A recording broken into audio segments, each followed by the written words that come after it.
Uganda relies heavily on traditional biomass fuels like charcoal and firewood for cooking.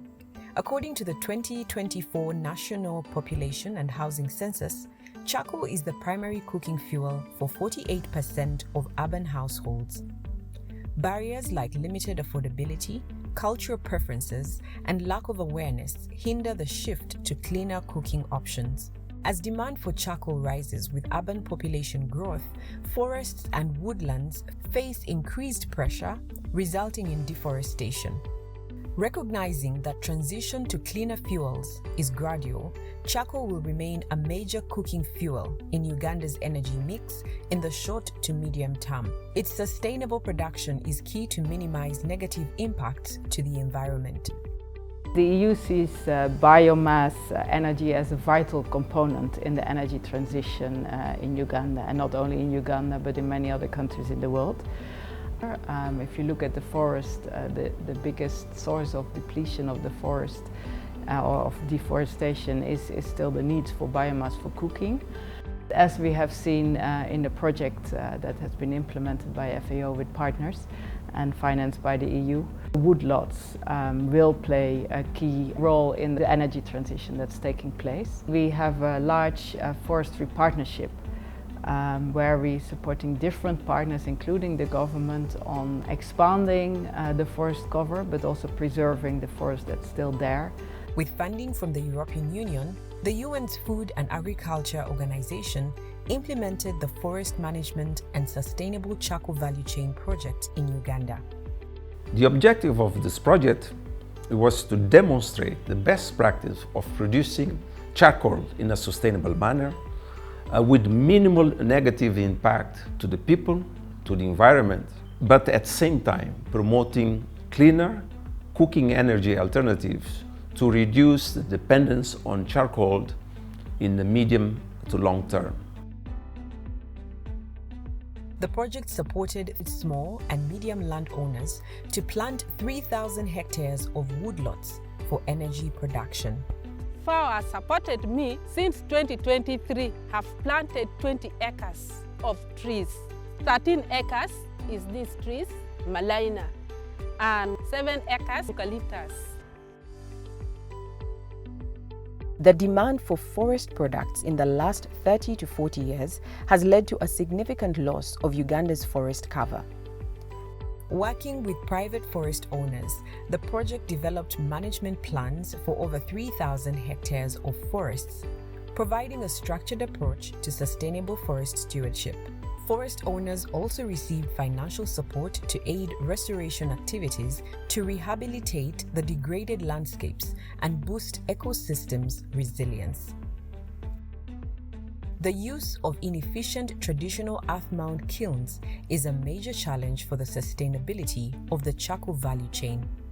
The project focused on scaling up the adoption of improved Casamance technology by training 280 charcoal producers, including 60 women, and provided 200 kilns, which enhanced efficiency by increasing recovery rates from 10% to 30%.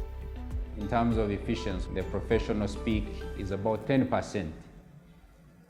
Through this project, we have seen that you can actually, through research and development, improve that efficiency to about 30 or 40%. Kokozesa Casamance, etanuru iburi yaitu abetu ya mweshaho munani. Hatu no shanga uya mu 14, 13, no kweyongera yo ni 19. Working with Uganda Wildlife Authority, the project piloted sustainable charcoal production as a tool to manage invasive weeds like sickle bush, threatening wildlife populations in Queen Elizabeth National Park. When we fell into a challenge of invasive species in the park due to climate change, we are forced to remove the unwanted weed. And one of the quick ideas we thought about was to train the people in making charcoal briquettes. But that did not run very quickly into their minds. So when FAO came in with a new idea of enabling them to produce charcoal without emitting fumes, this was welcome.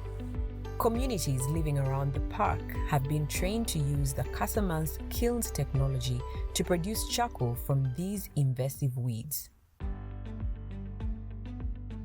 Through the project, in collaboration with the Ministry of Energy and the Ugandan National Bureau of Standards, the LAMP charcoal standards and carbonized briquettes standards developed in 2019 were operationalized.